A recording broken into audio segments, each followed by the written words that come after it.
Scorpio, hi, welcome to my channel. So today we have a reading for you, no particular subject. We're going to take an issue, something we know, something we don't know, recent past advice and potential outcome. At the end, there will be an opportunity for an extended where we'll dive in deeper. You can watch this for Scorpio, Sun, Moon, Rising, Venus, Mars, Mercury, North Node, or if any of those planets are currently transiting your 8th house, this could be for you. You know the drill. Thank you for however you support the channel. It's very much appreciated. Cross watches, you are more than welcome. Message may well be for you. All the information is in the description box. Just hit the more button below. Okay, Scorpio, what's going on with you guys? I feel excited for you. I feel like there's a burst of energy coming. Or has a burst of energy already been? No, it's coming. Okay. One more. Time to get excited, Scorpio. We have the breakthrough, the Ace of Swords. Something is making sense. I don't know what that is. It could be just clarity. It could be, if we look at the herbal astrology aspect of the Ace of Swords, it's represented by Ginkgo biloba, which is Mercury and Uranus.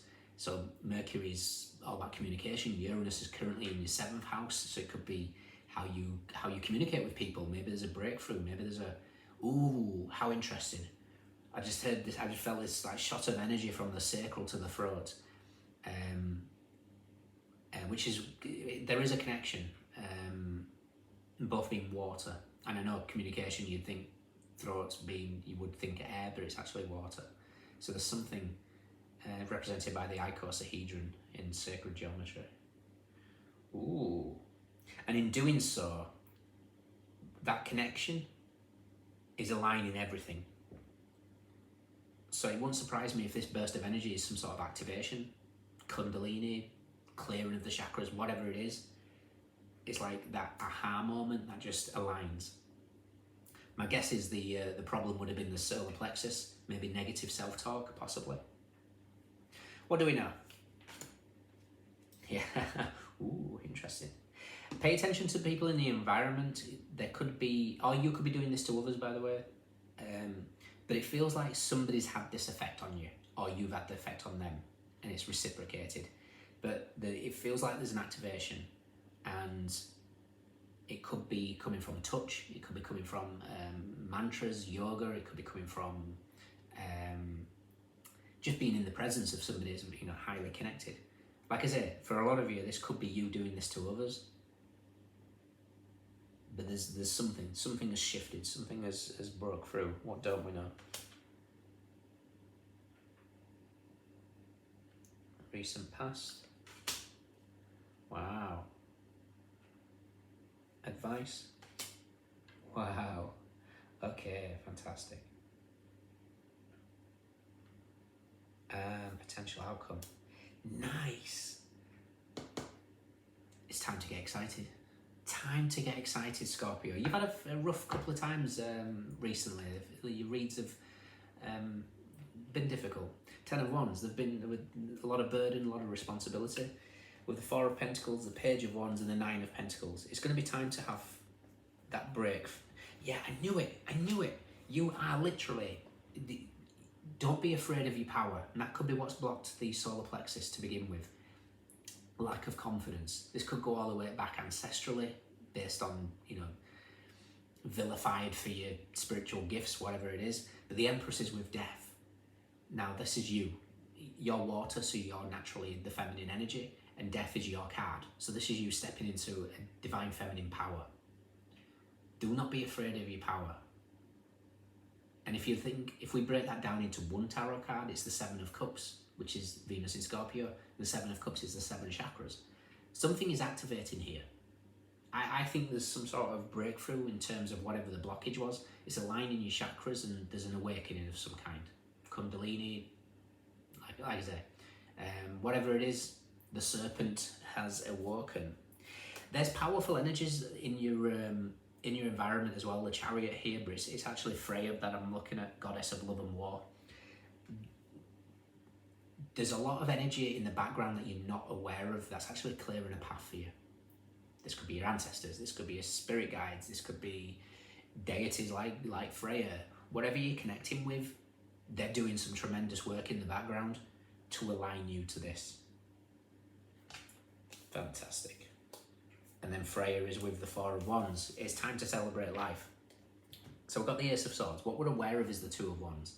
The Two of Wands is Mars in Aries, so the Tower hits the Emperor. I feel like there's a counterpart. Doesn't have to be. It could just be the alignment of the masculine and feminine within yourself. Maybe you've been too focused on the masculine, forgetting about the feminine, or vice versa. But I kind of feel like for a lot of you, this is maybe somebody in your environment, and something has gelled. It's like, yeah, air and water come together to create Mercury. You know, that's that kind of connection. Then we've got earth and water would be connecting with salt. And then we've got sort of air and fire is the sulfur. You put all them three together and you got the Philosopher's Stone. So there's something about like two things coming together to form something. And with you being naturally water, there's some sort of connection with either earth, recent past, Ace of Pentacles. So it's like you found your salt. You found your worth of some kind. What we're not aware of is the Seven of Wands. The Seven of Wands, it feels like the sun in the background is what's been the issue. Again, solar plexus, confidence, negative self-talk. Maybe when you raise your frequency, there's the Six of Wands that try and drag you back down. Maybe they win, you jump back down. You know, you're lowering yourself to others' level, whether that's through reaction, whether it's through nostalgia, I don't know. But it's like you're recognizing where your energy dips and being discerning. Recent past, like I say, is the Ace of Pentacles. An opportunity that comes, the universe is gifting you something here. You might not see it yet, it might not be something tangible, but you know it's there.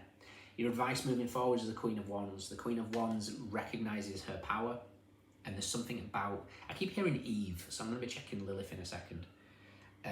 Your name might be Eve, who knows?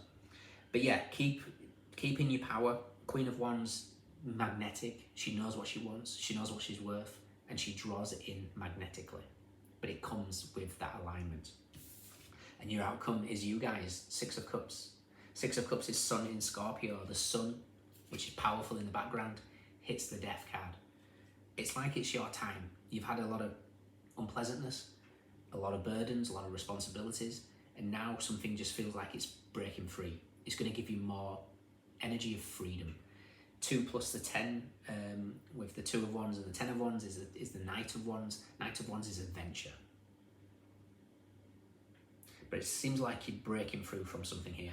There could be a healing hidden in the background of your Chiron. 2 plus the 7 is 9. 9 is very much the wounded healer.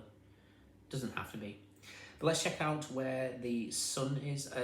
I'll be reading Eve in a second as well. And I want to see... Yeah, Sun and... there was something else.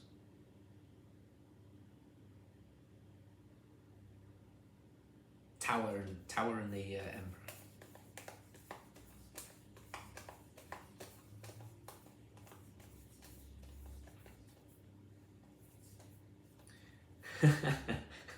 You can't make it up.